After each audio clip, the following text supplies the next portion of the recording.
Okay, thank you so much for joining us on a Monday on Camnet Breakfast Show, where we are urging you to rise and thrive this particular morning. Thank you so much for coming through. Remember, Monday we call it a second chance, a chance to do everything that you wanted to do the previous week. My name is Josh Mata, and of course, like always, I'm with the man that disappeared, and he has appeared. Nelson, good morning. Morning, Joe, and I'm thrilled to be back on site Good to see you. after a while. Good to see you. How has it been? Good to see you too. It has been okay. I've been riding solo, but now that you're back, I know I've got good company now. Good company indeed, and we've got a lot of stories that we need to catch up on together. And I was just sitting at home, I'm like, okay, this is going to be a very interesting conversation with Joe back in the office. And it's very interesting that we're back in the office, and so disappointing that over the weekend I was looting for you guys to beat Sheffield United. I don't know what happened. You and my technician upstairs, Isaac Chifit, I think I hold you at ransom. We decided to draw. Not really. Not you. Not really. Decided. Wow. Chelsea decided to draw, and of course, not an impressive performance, but Chelsea's season has been struggling. We can't run away from that. There are issues to do with management. There are issues to do with the players. There are issues to do with the coach.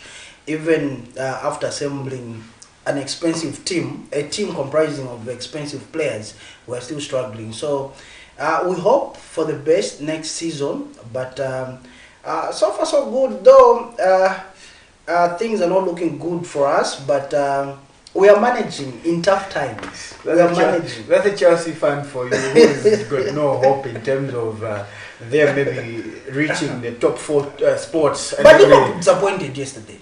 Look, people are expecting Liverpool to beat Manchester United. We'll have that conversation after the show. Okay. But let's get it started with the health corner, and then we'll have that conversation in the background. We'll unpack it the way it's supposed to be unpacked. But right about now, let's get direct into the health corner, and let's get to see what the doctors do have for us when it comes to the health tips and what you need to know out there.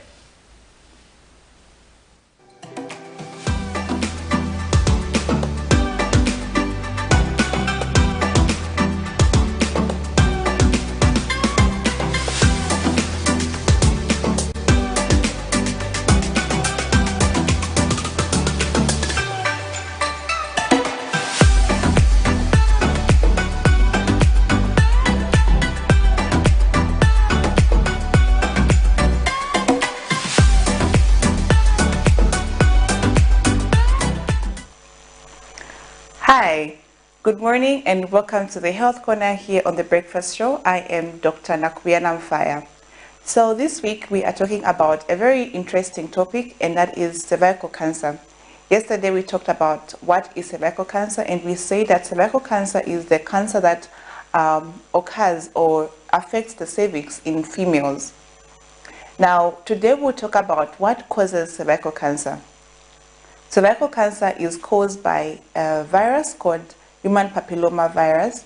Now this virus has got different subtypes. There are so many types of the human papilloma virus, and these types of subtypes of HPV, we call it HPV. So these subtypes can affect different or various organs in the body. So there are some types that affect the cervix, and usually these are human papilloma virus, or HPV 16, and also HPV 18 and HPV 45. There are also other subtypes that also affect the cervix, but this virus, when it affects the cervix, that is when you end up having cervical cancer. So usually a person who has cervical cancer would have certain risk factors that they might have that will predispose them to having cervical cancer, or having or in contracting this HPV virus. People who are immunosuppressed, people who have are living with HIV, or people who have other conditions that are suppressing their immune system can easily get the virus from other people, and also from injecting themselves with drugs as well. So if you are immunosuppressed, or if you have HIV, then you are likely to have HPV or contract the HPV virus. Then people who have multiple sex partners or sexual partners are also likely to get this virus from their partners or from other people that they might be having these sexual intercourse with who are infected. And also, if you've had a number of STDs, other STDs, then you're also increasing the risk of you getting the HPV virus and also contracting cervical cancer. Other risk factors include people who smoke tobacco. Tobacco is a risk factor for so many conditions. So if you smoke, you are at risk of having cervical cancer and also so many other types of cancers. So tobacco smoking is not good for your health, and it will lead you to have cervical cancer if you increase your risk of having cervical cancer. Then the other thing is people who are exposed to radiation, and these include doing X-rays or being in places where there are radioactive chemicals. Being exposed to such chemicals can lead to you having cervical cancer.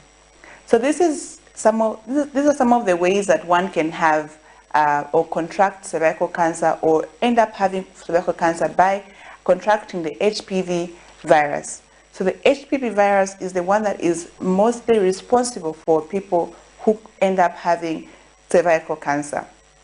So I do hope you have learned something today. Today we're talking about what causes cervical cancer, and we say that the HPV virus is the one that causes cervical cancer. And there are so many types of HPV virus, but most commonly HPV 16 and HPV 18 and 45 are the responsible viruses that cause cervical cancer. And we say that the risk factors include having multiple sexual partners and also having a compromised immune system, immunosuppression basically. So if you are immunosuppressed, you are at risk of contracting cervical cancer. And we also said smoking tobacco can lead you to, can increase your chances of getting cervical cancer.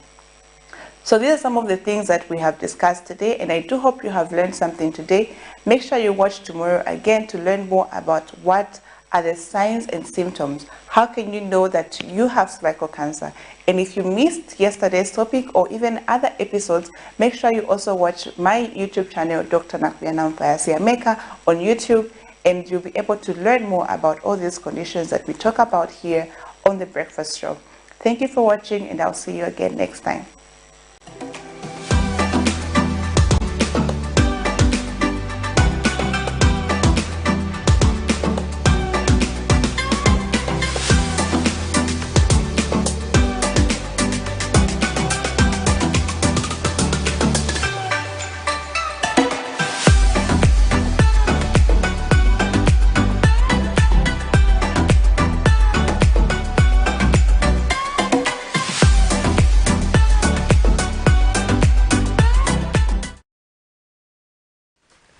Thank you so much, Dr. Nakuyana Mufaya, right there, just fusing us in terms of the important information that you too need to know when it comes to cervical cancer. And we know that this is a cancer that most of the times is associated with women. And hopefully you've learned one or two things when it comes to issues relating to prevention as well as mitigation measures against cervical cancer. But let's get directly into the money market and look at how the dollar is performing against the kwacha.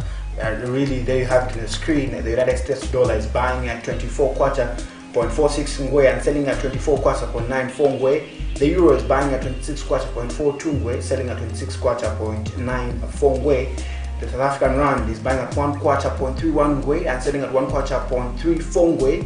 The Great British Pound is buying at 30 kwacha 0.80 ngwe and selling at 1 kwacha 0.40 ngwe. And the update is as exactly at 7:36 as of this morning. And remember that these exchange rates, they vary from bank to bank, and we give you that upload in case you're joining us this morning. This is the Camnet TV Breakfast Show on a Monday, the 8th of April 2024, and we've done away with 98 days, if you ask me, and it's kudos to you that we continue to be very supportive and coming together all this far. And we do value your time. For you to tune into Camnet TV, it means you really believe in us, and definitely so. We've got so much that has to be unpacked for you, Truly and so. we can wish them a happy new month, right? Let's get to dive into the zooming headline. There's this particular story that I'm really interested in terms of how events that transpire don't really add up. Conflicting statements, conflicting events are panning out in the new dawn, and this, of course, has to do with with the clergyman, a Catholic priest, Father Andrew Chewe. Now, this follows his remarks on the Easter period. Now, Father Chewe recently went viral for vehemently criticizing the government on economic issues the country is facing, such as high cost of living, unemployment levels, and load shedding. Now, here is where it gets interesting. The police summoned dated Saturday, April 6, 2024, requesting Father Chewe to appear before the Copperbelt Division headquarters in Ndola on the 9th of April 2024 for unspecified investigative reasons has made rounds on various social media platforms. However, in a statement, Police Public Relations Officer Roy Hamonga says after reassessment of the situation, the service has established that current investigations of the matter do not require Father Chewe's immediate appearance. We do have a story and a clip on this particular story. Let's go on this particular clip. When we come back, we'll be zooming in on this particular story with Nelson. Stay tuned. On Saturday, 6th April 2024, the Zambia Police Ndola Division summoned Lufwanyama-based Catholic priest Father Andrew Chewe following his alleged remarks of hate speech. Recently, Father Chewe went viral for unapologetically preaching against the high cost of living, load shedding, and high unemployment levels, among other challenges the country is facing.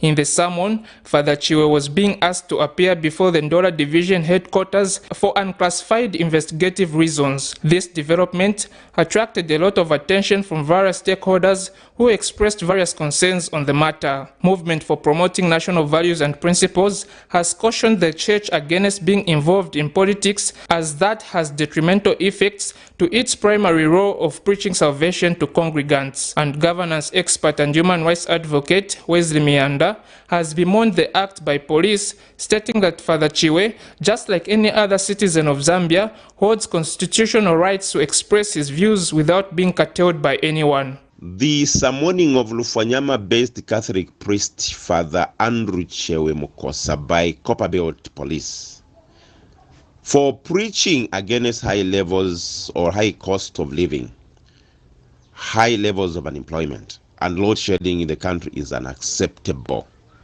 The Catholic priest has been asked to report himself to Copperbelt Police Headquarters for questioning and possible arrest over the preaching he had during Easter weekend, where he highlighted the number of issues affecting citizens.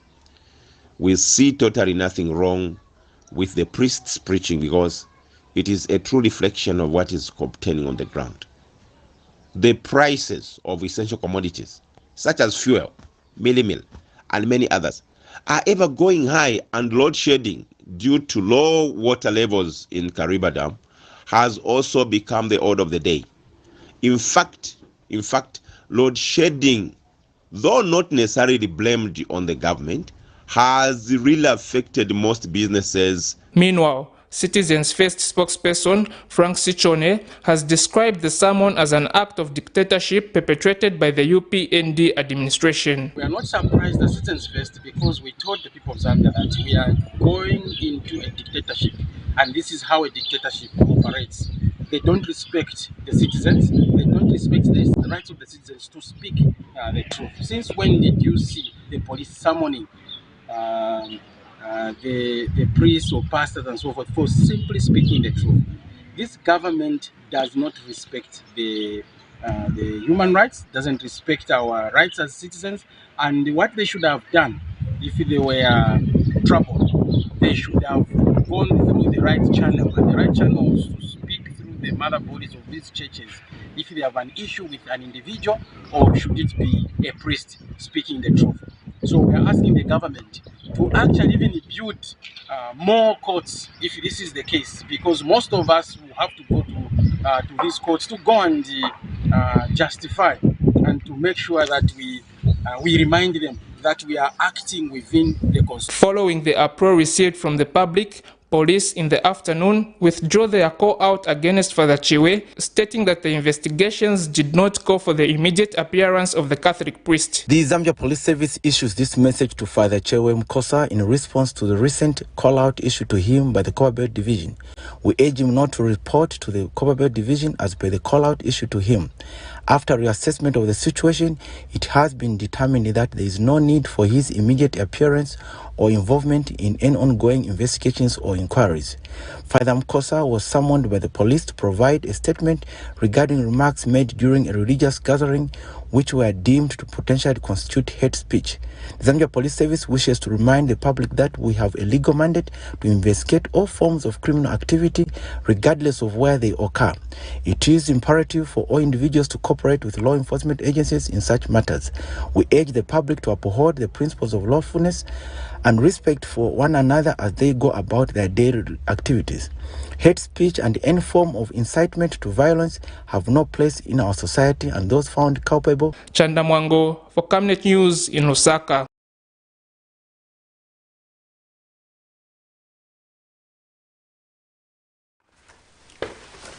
Okay, thank you so much for still joining us. Interesting headlines that we're bringing to you this particular morning.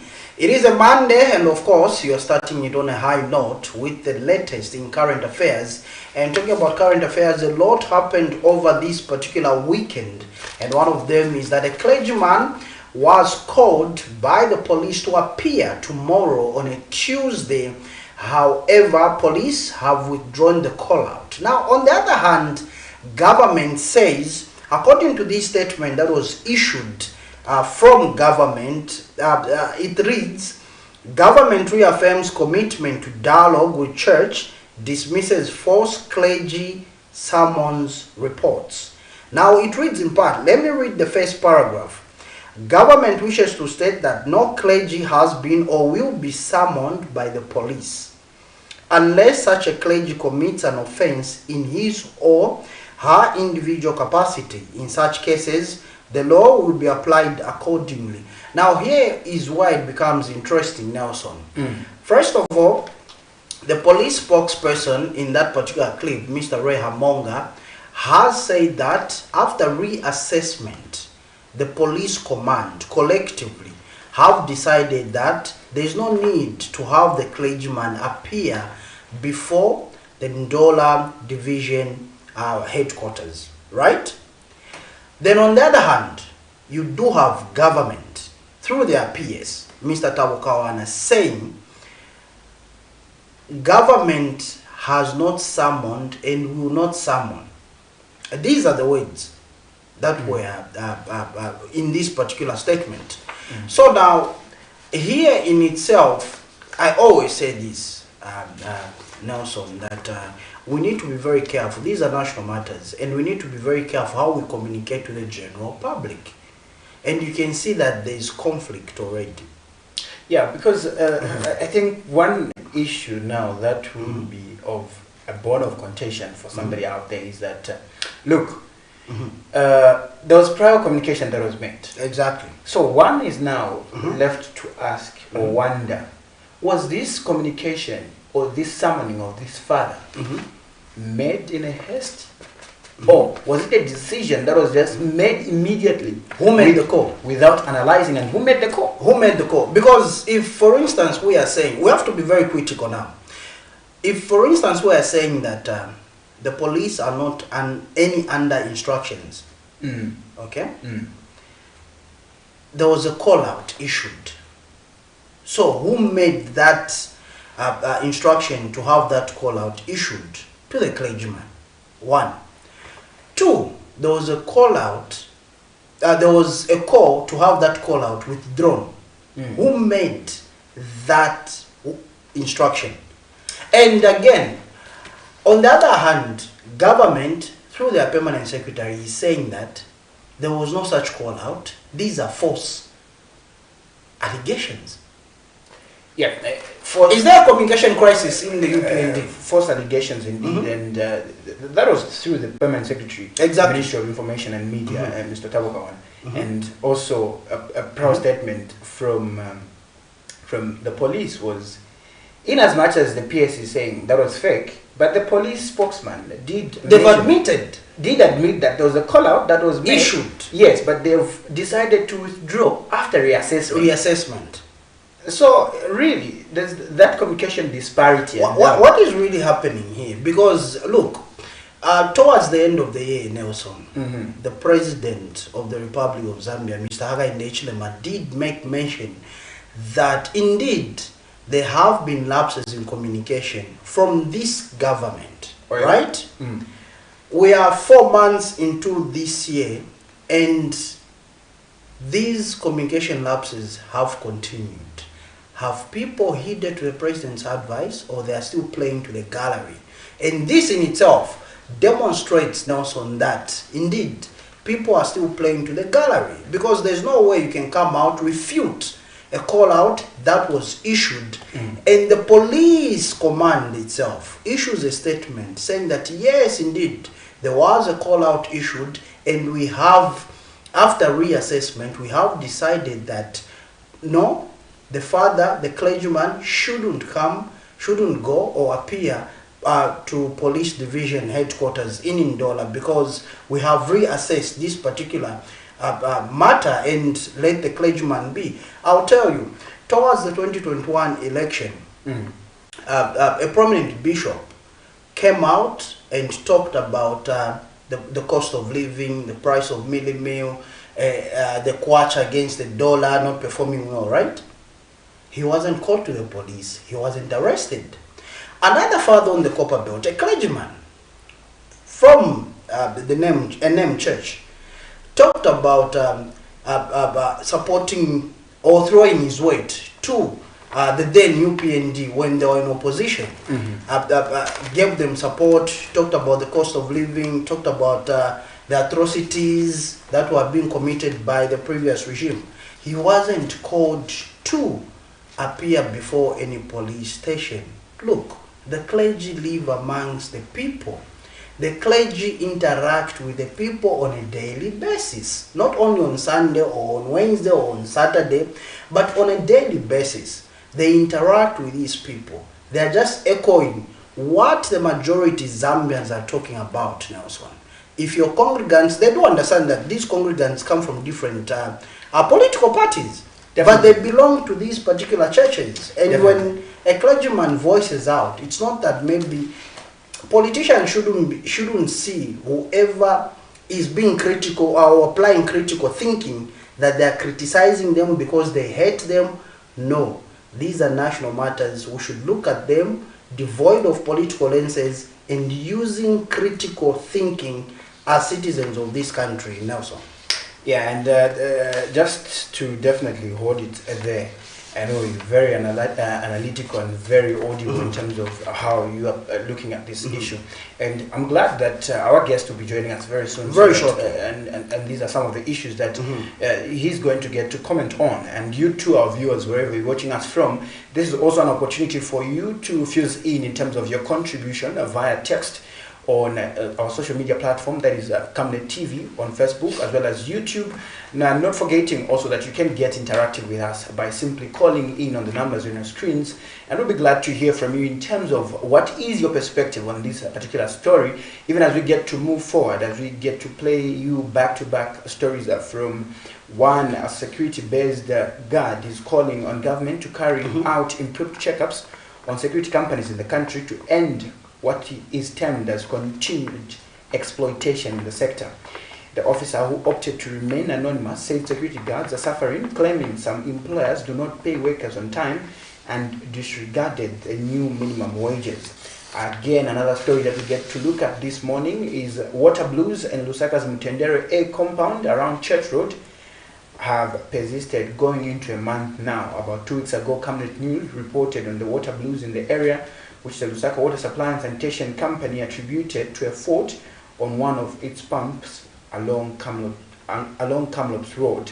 But a check by Camnet TV on Saturday, however, found taps dry with some people still fetching water in the nearby Helen Kaunda residential areas. We get to look at those two stories, and Joe will come and sum it up with one of the stories that has, in the past 2 days or past 48 hours, if you ask me, has been making rounds of that of a University of Zambia student that was electrocuted and eventually died. Let's get to look at those two stories. We'll be back on the other end. A security guard of a named company has lamented on how security workers are being exploited by their employers. The guard, who opted to be anonymous, tells this journalist that at her workplace, employees go up to 3 months without getting their wages. The distressed guard says the current situation needs the utmost attention from government, as efforts to reason with employers have proved unsuccessful. The guard is therefore calling on government to look into the plight of security officers in the country. We find that we serve for almost 3 months without getting paid. And when you get paid, they only pay you for a month, not 3 months behind. You find that you are always behind with 3 months. So, it panga koma pressure such that then the house you stay with kama rentals. Drama you up as 100, you must story this and everything. So, remember our government, okay, what time is it? We are really things the money can be a man. Tivutika, so to say. Lunch allowances were not being given. Again, when I'm transport allowance from a passive. Our government, the president said we should have money increment. Haven't even been increased. They haven't even increased yet. Because you follow many out there. So recently, month of December. Month of December, games of for recent year. So to remember our government, man, but it is the call.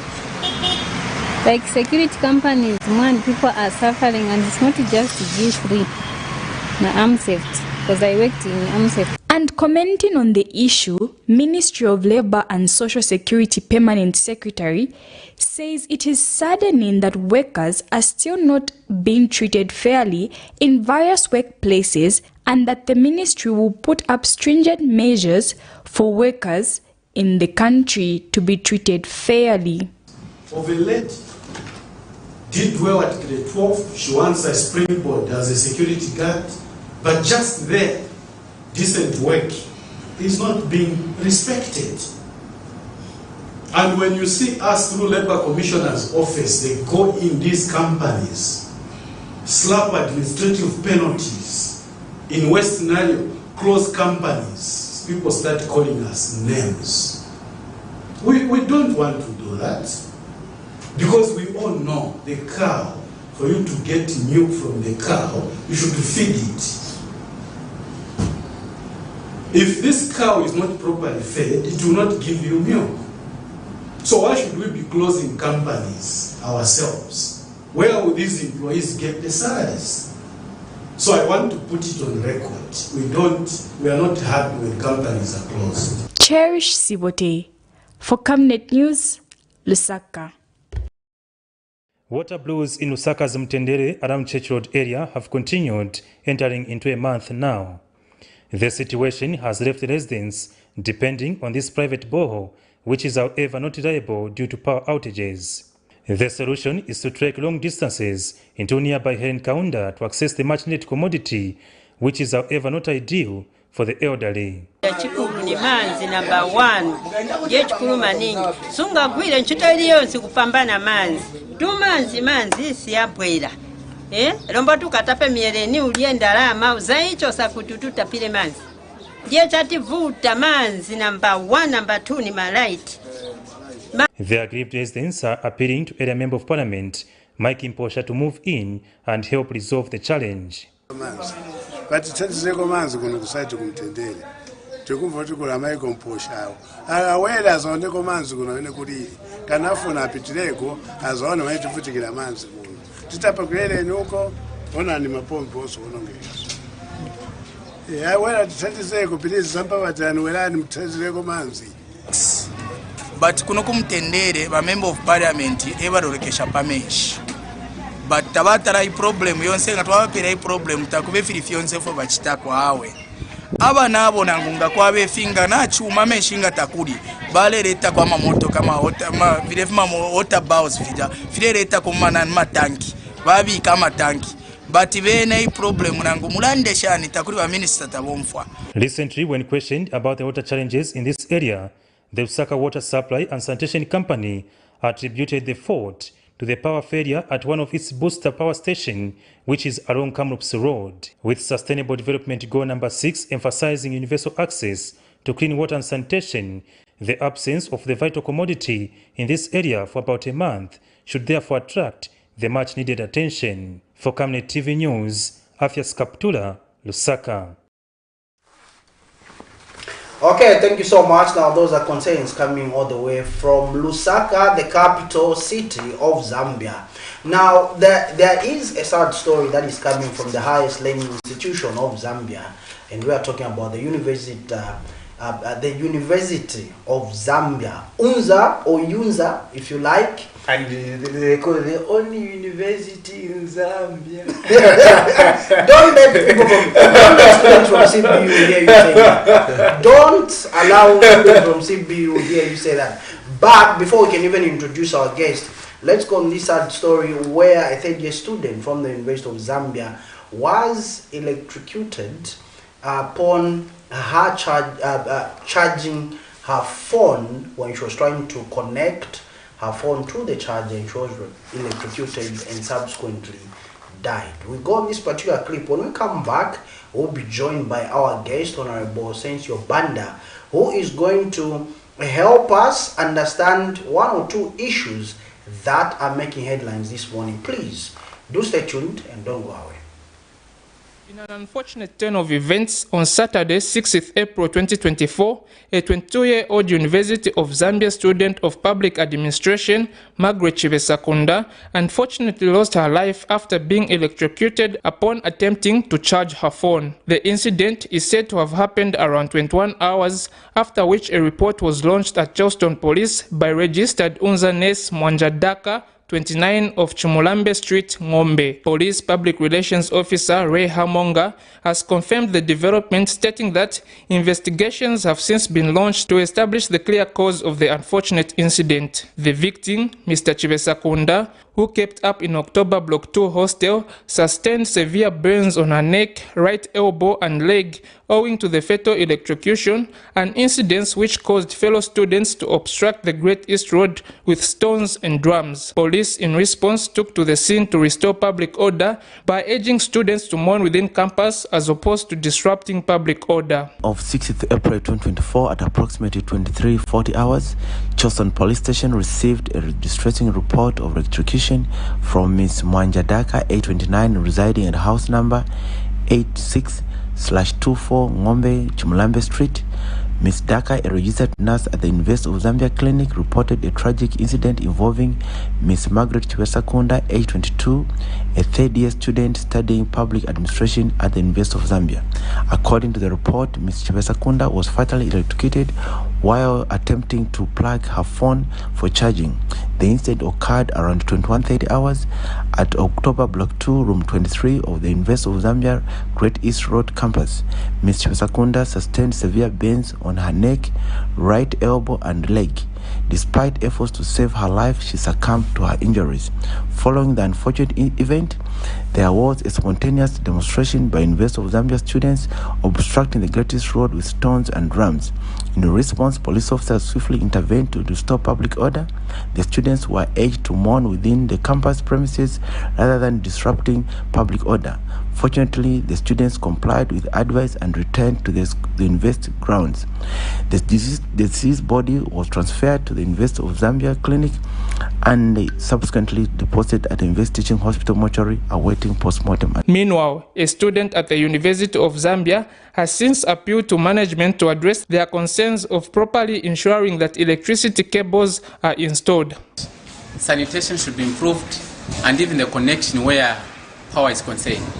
This is why we've seen this challenge, the problem which have just happened, it's because of some power connections. They are naked, so it makes people like to be, when you are cooking, wires are just naked, so it may end up maybe accidentally you touch those naked wires, and the one which has caused this accident which have just happened to our colleagues by the name of Margaret.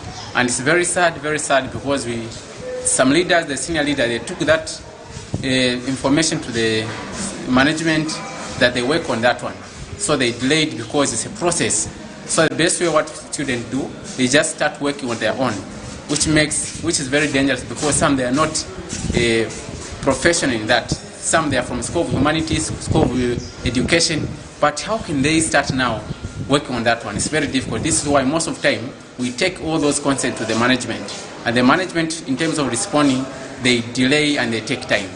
Those are the challenges that we are facing, but we are hoping that since there's this event which has just happened, which is very... Last year, another student at the same institution died after he fell from a 4-story rooftop. Chanda Mwango for Camnet News in Lusaka. Okay, Chanda Mwango there with that particular report, which raises eyebrows and obviously bringing about mixed reactions from members of the public and the student populace itself. We saw that particular student there talking about improving sanitation at the highest learning institution. However, that's besides the point of what took place, where a third-year student was allegedly electrocuted and pronounced dead. Now, Nelson, you got a charger, you've got a phone. I'm trying to piece up the pieces, putting the puzzle together. Yes. Where a charger, a phone charger, can electrocute you and subsequently die. How possible is that? And let's get to look at also in terms of the voltage that the same charger is. To some extent, it's not adding up. It's not adding up. I feel there is a lot more that was supposed to be told in terms of what transpired. Was it trying to put a phone on the charger, or maybe there was some sort of contact with some other cables like direct to the socket? Because from my understanding, a charger, no. Nangui don't come to charge booster it. No, I can't do that. So you in your submission, you are ruling that one out of being electrocuted from the charger itself, or trying to charge your phone, and also sustaining brains on the neck, the hands and the legs. That in itself raises questions. But anyway, we leave it to you up, the viewers, as we follow this particular story to the latter and really establish what really happened. The police have given their own statement according to their own preliminary investigations, and as the media will do our own investigations. However, at this point in time, allow me to introduce our guest this particular morning on a Monday, Honorable Sensio Banda. He is the former Kasanengwa Member of Parliament. Honorable, good to see you and good morning to you. Good morning. Good morning, viewers. Okay. Honorable, let's get into it before we begin to conflict ourselves or give conflicting statements ourselves on this particular set, Nelson. Now, there's a statement that came from government. There's a statement that came from the police regarding a named clergyman on the Copper Belt. Honorable, you are aware and familiar with this particular story.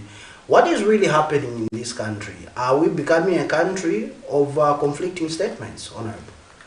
Firstly, before I even talk about the issue about the father who was purportedly to have been summoned, and later on there are those conflict stories, I think let me address some of the myths which actually has been at the core of this particular conflict, as it were. Okay. Some people say, oh, church has got no place in politics. Others say, no, actually church has got a place in politics. Let me try and demystify this aspect. Please, first and foremost, is that God is concerned about our welfare as a people, as it were. So that being the case, let me give an example. God is concerned about us as a people. Let me give an example. Jesus himself, okay? Jesus himself if you look at the Lord's Prayer, okay, if you look at just the Lord's Prayer, it says, "Our Father who art in heaven." Father is about caring and providing, but it tunes to hallowed be thy name. It means kingship. Okay. It says, "Your kingdom come." The kingdom is about government. Okay, it's about government. It says the way it's done in heaven and here on earth, meaning that whatever obtains in heaven must be here on earth. Now the next statement says, "Give us our daily bread." Daily bread, that is a food basket. Okay, it's daily bread. It's just food basket. So that can mean mealy meal, rentals, transport, school fees, anything you can think of. Jesus says God's government is able to provide that. Not only that, it also mentions that forgive us our sins as we forgive others. It's about justice and social justice. Okay, it's a government, and also so protect us, prevent us from temptation, self-destruction, and also from evil, meaning external destruction, as it were. Meaning that we must be able to enjoy our rights. For example, provided for by the government of heaven. But in this case, we're here on earth. We must enjoy our rights. So that said, this clearly typifies that Jesus did not bring a religion. Jesus brought a government. In fact, the book of Isaiah says that a child is born and the son is given, and on his shoulder is a government. Okay. Okay. So that said, if that's the case, okay. So the mouthpiece of God here on earth is a church. The church speaks on behalf of God. Yes, I know in the past there have been instances where people have used the church for wrong reasons. That does not negate the fact that God cares, and He cares through, I'll give an example, through government to provide our daily needs, as it were. So, if the church is the mouthpiece of government, okay, then the clergy has got the right to voice the needs of the people, because the voice of the church and the people is the voice of God. Okay, so when in a young democracy like ours, the church plays a critical role to thrive democracy. The church provide guidance. The counsel to the power that be. The church can even rebuke. Okay. So now, Honorable, not to cut you short, but let me find out. For those that have suggested that the church should only stick to the pulpit, preach salvation, and not to comment on matters that affect their congregants in terms of the high cost of living, in terms of urging the government that be to fulfill its promises that it made to its own people. How do you make of such people that say, just preach about salvation, dying and going to heaven? Look, I've just demonstrated that God is concerned about our daily bread. Meaning, God is concerned about what have you eaten in the morning, what are you having for lunch. God is concerned about your transport money from Chawama to town. God is concerned about that. And when God says, I'm concerned about this, and if there are gaps with those who are being charged with the responsibility of handling public affairs, the church being the mouthpiece of God and the people, because the politicians and the church, they share the same constituents. When there are those gaps, they have got the right to speak. Besides even talking about the Bible as an institution, even as individuals, the Constitution and the Bill of Rights provides for their freedom of speech. Okay? And in any case, where can the clergy air these grievances other than the platform that are being accorded? That's the church. Okay? So when these issues are raised, okay, about issues to do with high cost of living, issues to do with fuel, when these things are raised, it is for government to take it that we need to up the game. We need to live up to what we promised. They should not take a posture of having to assume a posture of beyond the reproach in managing public affairs. But Honorable, maybe one might argue to say these statements, yes, quite all right, they do sit well and represent the need of the people out there. But to some extent, it does not make a lot of sense that most of the time, this church will rise up or speak out. They're going to be against government policies. So maybe they're expecting some sort of praise that has to be there. Is it always that the church has to oppose and side with the people? The church, like I said, is the voice of the people. Okay. When you do well, the church must recommend you or must commend you. I mean, the church has participated time immemorial from the time of independence. You see, the church was very key in 1991 when there was change of government. The church was key when we changed from MMD to PF. The church was very committed when we changed from PF to UPND. In fact, the same father, I was reading an article which was for August 2024 to August 24, 2019, where the president himself, the current president, was appreciating the father of his role he was playing on the Copper Belt. On the Copper Belt. So what has changed is because they are now in power, okay? But being in power meaning you are managing the affairs of the people. The position and the posture of the church has not changed. If you do well, why will you be afraid? Why will you be scared of criticism? So for me, yes, when the government does well, they ought to be commended. Are you politicians advisable? Let me ask you this question, Honorable. Because you are a politician, a former member of parliament. Are you politicians, do you take criticism lightly? When people begin to critique you, do you take it as them being your enemies, or them trying to refine you or mold you so that you become a perfect leader? Why are you politicians so allergic to advice, if I may put it that way? Firstly, if you talk about criticism, constructive criticism is part and parcel of the democratic process. When people raise these issues, when people raise about these gaps, they are saying government, there is need to relook on these issues. When people complain about the availability and the prices of milling meal, he's saying government do something about it. Right now there's the issue of ZESCO and load shedding. When people talk, we say do something about it. So criticism is part and parcel of a democratic process. Why is it so? Because it gives the government an edge to improve. But the moment you want to see criticism, as my concern is that every time when this happens, there always a brawl between PF and UPND, and they say, no, you're bitter, no, and so on and so forth. But the bottom line is that when criticism comes, look at yourself, do a self-introspection, reflect. When these things are being raised, are they true or not?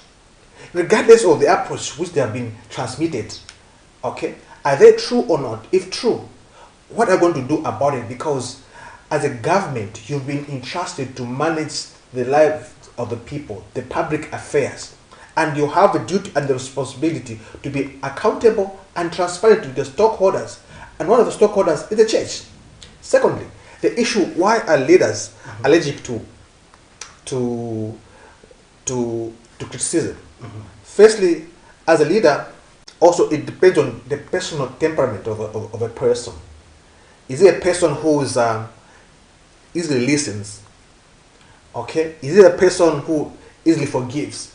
Those are personal issues. But however, a good leader must take to listen when people are talking.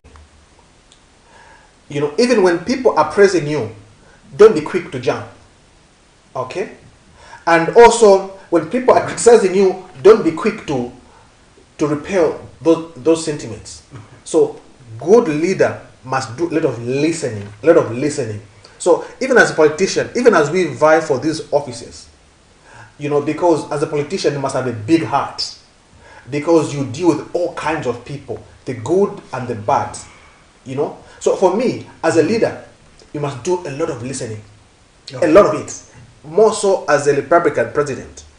You must not be quick to act, but do a lot of listening. verify the information you receive. Even as you talk back, you're not talking as an individual, talk as an institution of presidency. Okay. Yeah. No, so in case you're joining us, 32 minutes gone after the hour of 8, and this is the Camnet TV Breakfast Show on a Monday, and we're discussing all issues, current affairs, and our guest this morning is Honorable Sencho Banda, who is a former Kasenengo Member of Parliament, and we're talking all issues relating to current affairs. And now let's get to also look at this issue, for we know for a fact that it is in public domain, and if there's one thing also that has been making rounds, is the formation of the United Kwacha Alliance, popularly known as UKA. And last week we did see intentions to hold a public rally in Kafue, and they did present these intentions to the Zambia police for them to be given a go-ahead.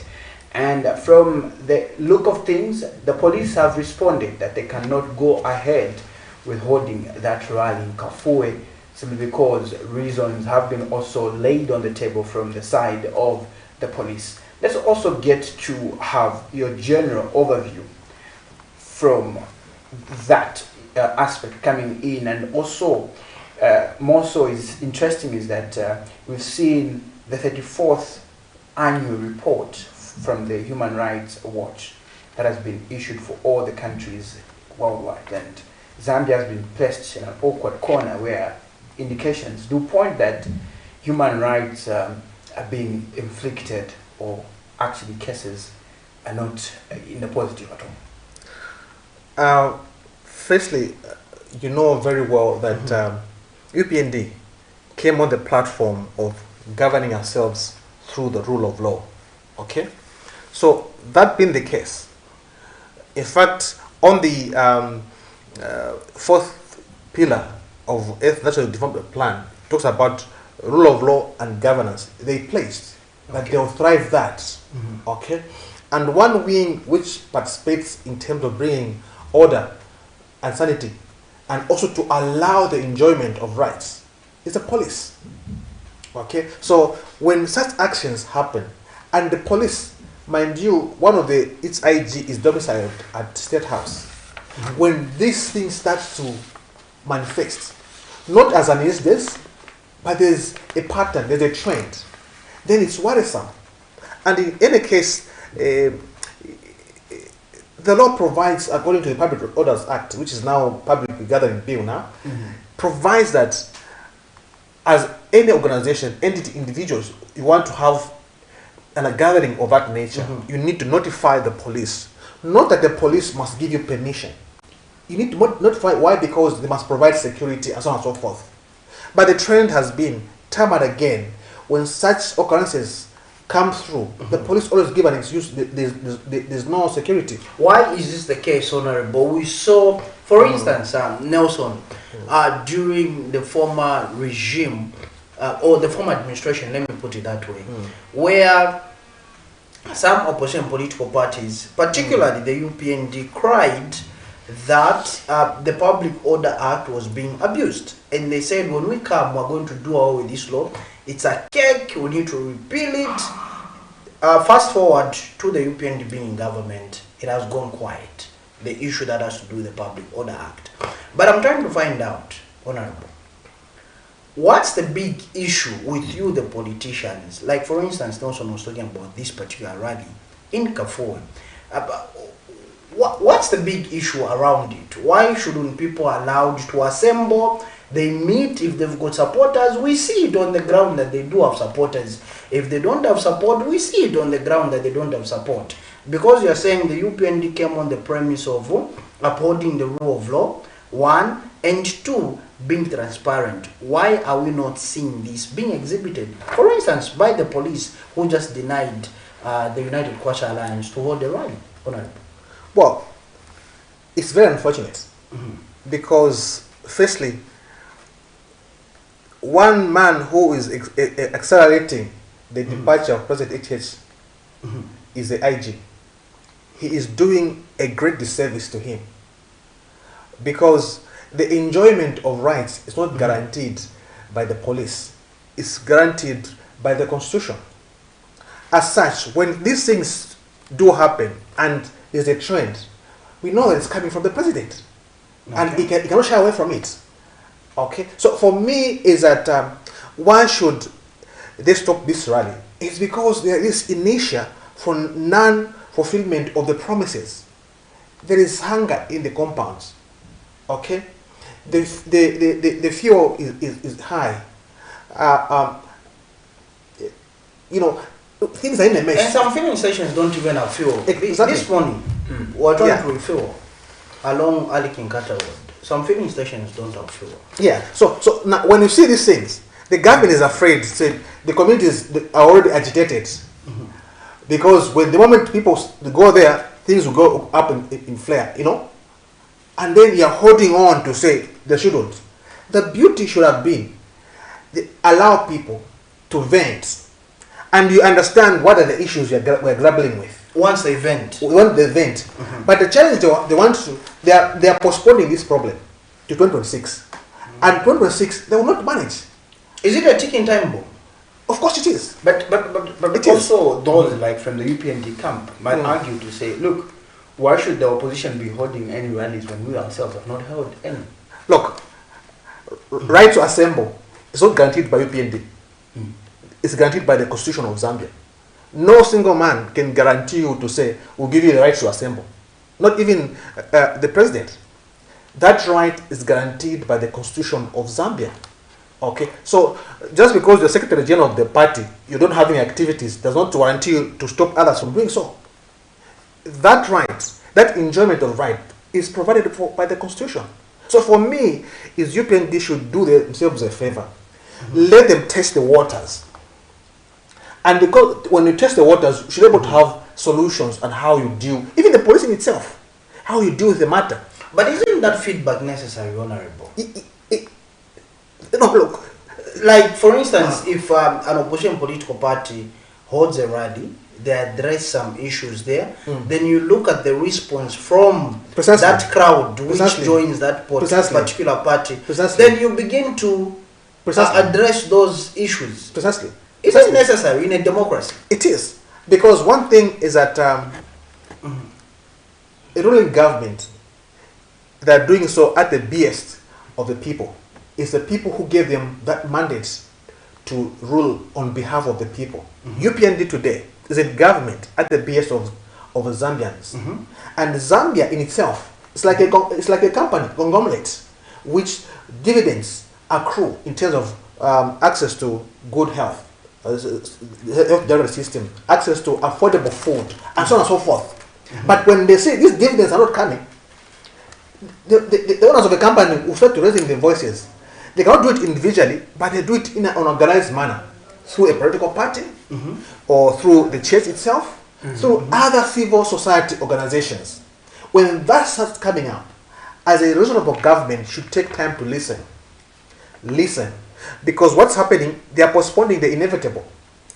You want to see how the election will be now, other than waiting for 2026. It can, even the police itself, they have challenges to manage the situation. They must understand what's the gravity of the matter now, and extrapolate to say, well, is this a case now? If things don't improve, what are we expecting? Okay. Honorable. Yeah. We are still on conflicting statements. Yeah. And this month, we'll call it a month of conflicting statements. Yeah. However, on a lighter note, dear viewers, however, on a more serious note, Honorable, the Minister of Mines came out and told Zambia and the rest of Africa, together with the rest of the world, that the Mopani deal wasn't a sell. Okay? The President of the Republic of Zambia, President Hakainde Hichilema, who was voted into office by 2-point-something million Zambians, is on record, reported widely in different media, that Mopani belongs to the creditors. Which statement should we take as the gospel truth? Of course, we go with the principle, the president himself. He told us it belongs to the creditors. Mopani belongs to the creditors. The Minister of Mines is always at pains to answer these particular questions, and according to him, it wasn't a sale. He's got his own explanation. Honorable, how would you look at these two statements? First and foremost, the Mopani transaction is shrouded with a lot of inconsistencies and questions. I don't want to go into the details, but I want just to contrast the two statements by the minister and the president. Okay. For argument's sake, the minister was asked as to what nature of that transaction was. It was very explicitly said it wasn't a sale, but a joint venture. Okay, let's take him for his word. A joint venture. A joint venture. Okay. Joint venture, you and me know very well that actually joint venture is you different organization, they come together, put resources together for a project or a task. However, now look at the magnitude of that task at the national level. Okay, for argument's sake, if it is a joint venture, the issue I'll be grappling firstly is that they do not provide details in terms of this joint venture. What is the scope and what's the purpose, as it were, of this joint venture? What is the possession structure? It's not clear. What is management? What is the governance of this joint venture? Okay, the minister failed to explain those things. For example, also the allocation of risks, and also in terms of other issues. The minister failed to explain. But furthermore, if it's a joint venture, there are exceptions where actually shares can be transferred. The exceptions are, one, it can be what we in fact, if even go to shares, is that a joint venture is also the period what is called the locking period, meaning that in that locking period you cannot transfer shares. Okay. There are what is called locking in period in a joint venture. However, there are exceptions. For example, like in the case of Zambia and investment of that magnitude, there will be exceptions where a shareholder, which is Zambia, as Zambians, being managed on behalf by government, okay, we are able to say, okay, we'll find a third party. Okay. Now, because that asset is not an asset for government, it's not an asset for UPND government, it's an asset for Zambians. That is why national asset. It's a national asset, as it were. So, even in a joint venture, in a corporate joint venture, transfer of shares are allowed. For example, there's what is called an intra-group transfer sharing. But also, when a third party is identified, okay, as for Zambians, we had what is called presumptions, rights, where we had the right to buy before we can sell it. Now, because we didn't manage that, what we did is that we found a third party. Now, at that point, because that asset sold for the UPND government is asset for Zambians, they're supposed to get back to the Zambians. That is why the Constitution provides for, in Article 210, that they should go for approval. If it is a joint venture, provided there will be transfer of shares. Of a national asset. Of a national assets. If it is a joint venture, provided there is a transfer of shares, they are also supposed to come to Parliament. For the Zambian people to approve. Yes, because Zambians are the owners. Because this asset. So in this case, Honorable, yes, me, I want to find out. You are a former member of Parliament. You have enjoyed being in that house. Yeah. You know what goes on in that house. When such a transaction is not brought before Parliament, what happens? What happens? Well, that's our question. That is you have bluntly violated the Constitution, and the ramifications might be far-reaching. You might be in power today. Okay. But tomorrow you answer for it, because that asset called Mopani is an asset for Zambians. And I was interested to know that how it was passing, the list was passing the back to the Attorney General. That Attorney General okayed it. Attorney General always gives an opinion, a legal opinion. The final decision lies with the executive. But the executive ought to have consulted the owners of the asset. And the owners of the asset are the Zambians. That is why that provision is in there, to ensure that those excesses by the executives are curtailed and that Zambians do. According to you, these are inconsistencies that you've actually seen and observed for some time now. And one might also argue to say that for some time, since time immemorial, we've not been able to manage our minds. Is it that we don't have capacity as a country, or what? We have been told we don't have the capacity, or not? Far from being true. So before I even answer that, allow me to parallel the contradiction between the president and the minister before I come to the issue of ASEM is failing to manage. Before I lose my thought, okay, I'm going to allow me that. Please. Yes. So the on one end, the minister says it's a joint venture. Shares were transferred, but of course the process wasn't followed because there was transfer of shares. Okay. The constitution was bluntly violated. That no argument about it. On the second length, the president comes back and says it's for creditors. For all I know, for all intent of purposes, ZCCM HI issued a transaction completion cautionary announcement to the effect that the former owners of Mopani, Glencore, were being owed about $150 million. Okay, so before the transaction could go on, that needed to be cleared. Okay, and what happened is that government paid $15 million. Okay, and there was a balance of $135 million. And government and Glencore reached an arrangement. It was a 10 years loan. How is it going to be paid? Through the dividends.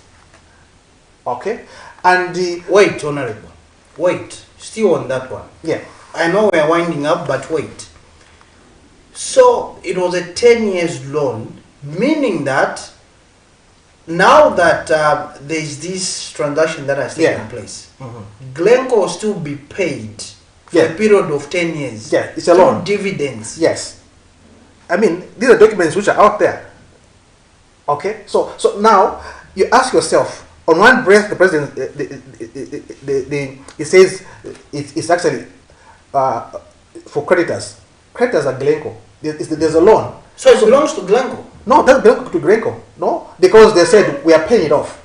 But according to the head of state, he's saying Mopani belongs to creditors, and creditors are Glencore and this particular investor who has come in. So it belongs to them, it doesn't belong to the Zambians. Now, you see the constitution says, the minister says transfers were shared from who?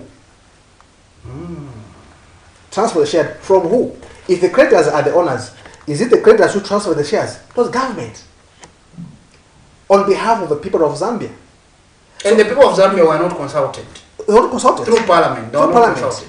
Okay. Is this the same thing, Honorable? Is this the Zamto Lab Green trying to repeat itself? We saw this happen, pan out during the Rupia administration, where Zamto was given, or it entered into a transaction with Lab Green. The PF came, reversed it. Is this what we are seeing with the UPND? So for me, the UPND, they must do themselves justice by being transparent and accountable. Because some of these things which we're arguing here, if they provided the information, we would not have been arguing, because we would have been privy to the details. Okay, of the transaction. Yes, but the case has been, they give just a little bit, when you push a little bit, and it creates some kind of speculation. Okay, so for me, for all intent of purposes, this deal is a wrong one altogether. In the sense that, one, you violate the constitution by not taking it to parliament. In trying to run away from the constitution, you say no, it was joint venture. Even a joint venture, it provides for, when there's a corporate joint venture, there can be transfer of shares. And if any transfer of shares of that magnitude, of the asset which belongs to the people of Zambia, it's supposed to go to parliament. Okay. Secondly, the transactions themselves do not make sense. What they're saying is that they paid the $130 million, which is basically supposed to go and meet the obligations, the creditors. Okay, obligations, various creditors. Okay, and the other money which they owe for Glencore has been amortized for the next 10 years, as it were. But the iron is, even the $600+ million which is supposed to come will not come in terms of cash. They're saying it will come in terms of assets, capital assets. No, wherever there's a transfer of shares, there must be a exchange of transfer of money. Meaning that even this transaction, the treasury won't see any cash. Are the people of Zambia being shortchanged from this particular deal? Exactly. Yes. They're being shortchanged. Nelson? Well, he has my pending question, of which I'm going to yes, please, even as he gets to conclude, because just like I normally say, time will never be our best friend. Yeah. Do Zambians have the capacity to run the mines to their benefits? Indeed, the mines have been the great assets for Zambia, and God has blessed us, and these have contributed to to grow our economy, our GDP, job creation, and also to thrive auxiliary industries. Investors have come and they've gone. What has been the benefit for Zambia? It all borders on, do we have a fair and equitable mining policies? Okay, do we have fair and equitable mining policies? For example, there was an announcement about a Ningomba project, yes, or about the biggest deposit in the world. But if we don't have being discovered, yes, we don't have a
sincere apologies for that transmission break, and glad that we're back on set, and thank you for continuing with us.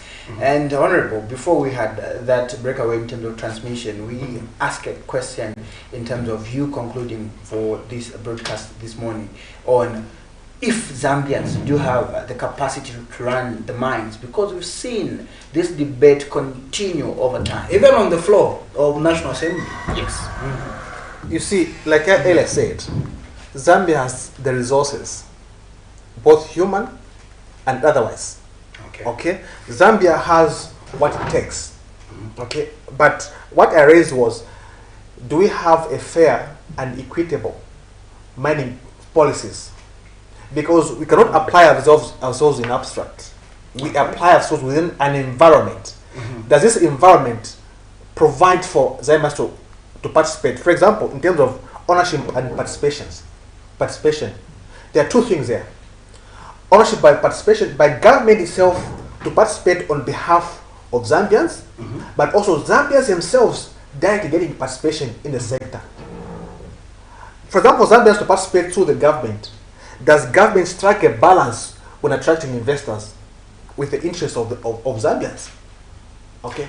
And Honorable, just on that one, this particular administration told the Zambian people that young people such as you and me, Nelson, including prominent people like the Honorable here, will start partnering with foreigners.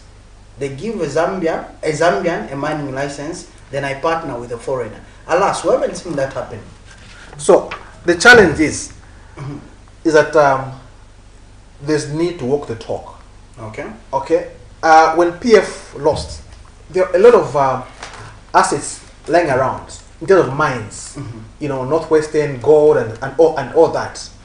There was hype around that to effect that cooperatives will be empowered in terms of even putting in place financial structures to help those cooperatives and also soft skills to help them apply themselves. That has not happened. But that again, like I said, it must be within the equitable and fair mining policies. For example, do we have a mining policy which provides for ownership and participation of Zambians? Okay, not just in rhetoric, but in application. Secondly, do we have a mining policy which provides for transparency in terms of sharing of revenue? Right now, we've got issues with the ZRI to get collect revenue from the mines. Yes. We have an accountable and an auditing mechanism which can ensure that mines pay their fair share of taxes and royalties.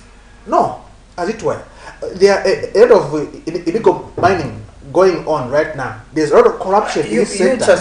Sincerely mine have been, was it last week when they demonstrated, protested that they were being denied entry to Sincerely mine, and the government assured them at first, when there were those unfortunate incidents, assured them that they were looking for an investor to come and invest, so that these miners, artisanal miners, or you call them jerabos, begin to mine in a more safer way. That hasn't happened, and they went back, they started mining, because this was promised to them. When we come into power, we'll give you this mine, you'll be mining. When we come into power, for instance, on the Copper Belt, they were told the Black Mountain will be given to you, and now that these restrictions, their rights are being violated. What is really happening? What is really happening, Honor? Like I said, it all gets back to the mining policy. Is it? For example, is that hard to do? Yes. For example, that has to do with the local community empowerment. Okay. Okay. How has government put in place mechanism to ensure that these who are being empowered, like the youths in Kasenseli mine, these are come from vulnerable households. Exactly. They are heads of households, and looking at the cost of living right now, it's crazy, and most of them are youths, and we've got about 60% because we've got 60% poverty, right? And then the highest hit are the youths, because we've got about 11.5% of unemployment among the youths. Okay, so the point is that has government put in place mechanism to ensure that these who ought to be like those of Kasenseli are empowered in terms of one, identify on behalf of these cooperatives who are supposed to be the equity partners. Have they put in place financial structure to actually help these people? Have they put in place in terms of coordinating mechanism? You know, have they put in place in terms of training issues to do safety? Those are a prerequisite to show we are going in the right direction. But we haven't seen this being in place, and much more. And because of, for example, right now there are unsafe practices of mining, whereby you find that there is it should be a week ago where uranium, where they're mining, went into the water. Issues that, do we have a national authority which has to do with standardization of mining? So when we cherry pick how mining is going to thrive itself, we find ourselves in problems. We think maybe we stop licensing mines, foreigners. No, we must have a holistic, fair and equitable mining policies which will thrive the interests of Zambians much as we are asking for that investment. That is very key. Okay. Yeah. So as we go on, Honorable, before we read our text, I'll ask you a last question. We are rushing to our text messages. Fanuel Kabila says, what will happen if the crowd go riotous when the police have said no to it? Let the police allow the rally to go ahead and see what happens. The people to be held accountable are known. It's us, UKA. That's Mr. Fanuel Kabila coming through. Thank you so much, Mr. Kabila. Mr. Gwadia Melu comes through and asks, I thought we are a Christian nation. If so, who has the greater voice when it comes to the issues concerning the nation? Thank you so much, Mr. Melu. Mr. George Malama comes through and says he's watching from Kabwe. How's Kabwe Central doing this particular morning? Austin Komboni, our speaker, comes through, and obviously thank you, Austin, for that. Mr. Kingsley Machila, our regular viewer, he comes through and says, good morning, guys. How was your weekend? Guys, I'm watching you from Mazabuka, the sweetest town. Of course, we are aware. Thank you so much. And Mangas Masiku comes through as well. Thank you so much for everyone that has come through. Honorable, in conclusion, under 30 seconds, my question, before I even forget this particular question, I wanted to find out, Honorable, this question has eluded me anyway. I'll remember. And also, all right, I'd love to thank you so much, Mr.